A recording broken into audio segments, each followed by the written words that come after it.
Yesu ni wangu wa uzima wa milele, wa milele, wa milele, wa uzima wa onisape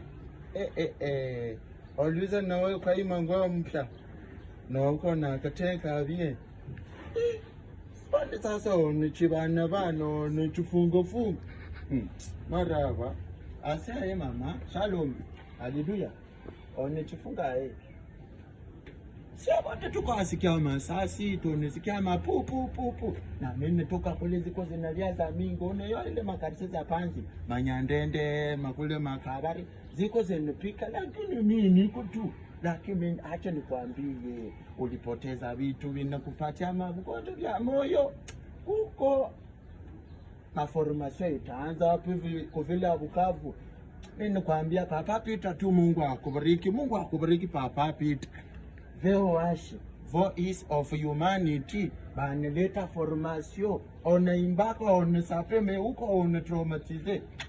papa analeta ile formation itaanza le 26 le 27 na le 28. Mimi nakwambia vitu vitakuwa vya mzuri wa pastor bataanzia 1 2 3 mpaka kutrans ende tu mpaka kutransona yo sabia we wewe sabia batakuwa mingi sana ujimazine 30 eglize mfile ya Bukavu inakamata fasi yote batakuwa formate ya kutosha ile matraumatism yote mu mahubiri wanakuambia bali maamani banani walikuwa traumatized lakini maneno ya Mungu ikaleta maformation maneno ya Mungu inatosha traumatism kani kuonyesha pale kwenye formation itakuwa mimi nakwambia utatoka hivi vyote vya traumatism mkifako mimi nakwambia vitu itakuwa